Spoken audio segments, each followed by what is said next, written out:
संवत 2080 साके 1945 भाद्रपद शुक्ल चतुर्थी मंगलवार दिनांक 19 सितंबर 2023 हम श्री महागणपति चतुर्थी महोत्सव मनाने जा रहे हैं। शास्त्रों के अनुसार संभवतः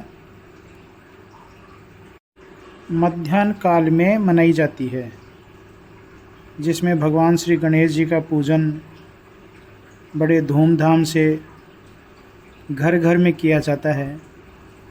भारत में ही नहीं, भगवान श्री गणेश जी को मानने और पूजा करने वाले समस्त विश्व में फैले हुए हैं, वो सब भगवान का पूजन अर्चन करेंगे।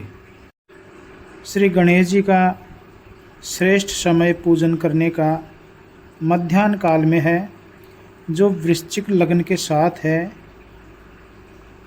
मंगलवार को दिन में 11:08 से लेकर के 1:33 तक रहेगा।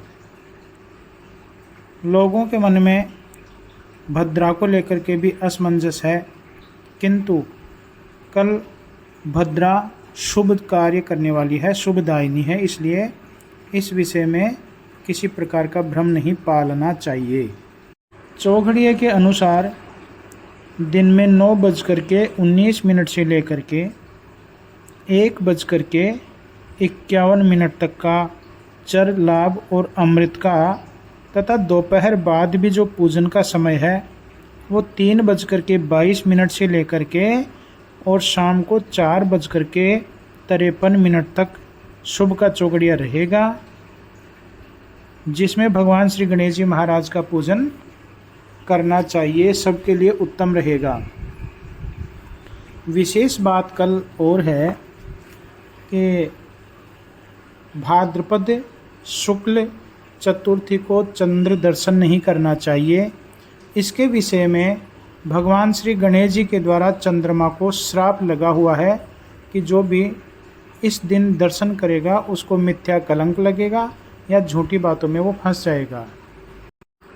अगर किसी कारणवश चंद्र दर्शन हो जाए तो उसका निवारण कैसे हो, इस विषय में श्रीमद् भागवत की एक कथा है, जिसमें भगवान श्री कृष्ण ने भी चंद्र दर्शन कर लिया था और उनको मिथ्या कलंक लग गया था। कथा इस प्रकार है।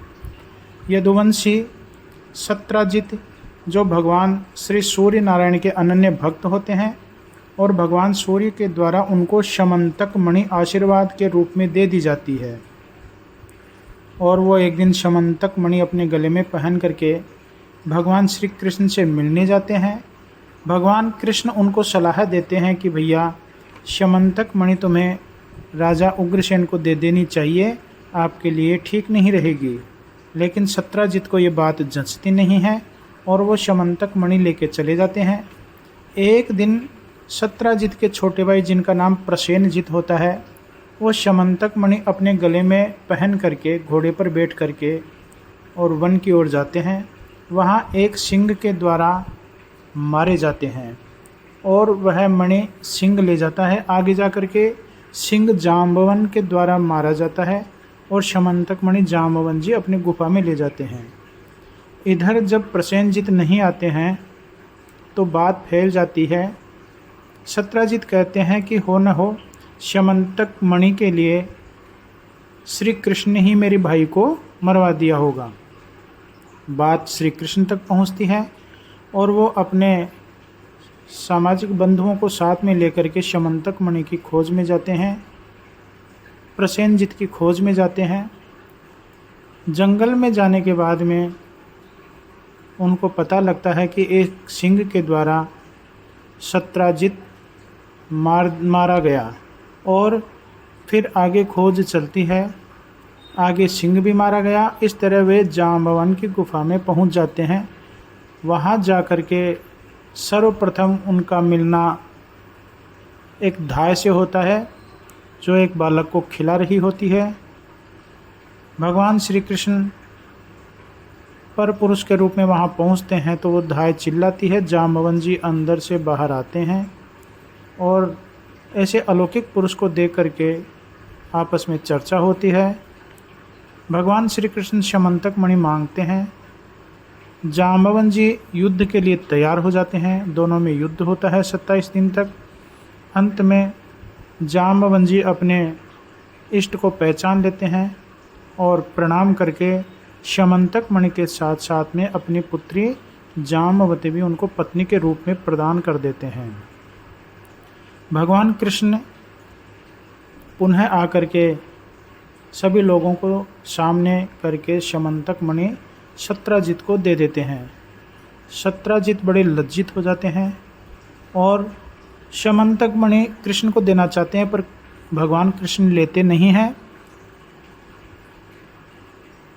सत्राजित अपनी कन्या जिसका नाम सत्यभामा है उनको पत्नी के रूप में प्रदान कर देते हैं। इस प्रकार भगवान कृष्ण अपनी मिथ्या कलंक को धोते हैं, दूर करते हैं। इस दिन यदि किसी को चंद्र दोष लग जाए तो ये कथा सुन लेनी चाहिए। ये कथा सुनने के बाद में मिथ्या कलंक उनको नहीं लगता। भगवान गणेश जी का पूजन करना चाहिए। पूजन करके भगवान कृष्ण की आराधना कर लेनी चाहिए। ये सबके लिए अच्छी और मनोकामना देने वाली कथा है। ओम वक्रतुंड महाकाय कोटि सूर्य समप्रभ निर्विघ्नं कुरु मे देव सर्वकार्येषु सर्वदा।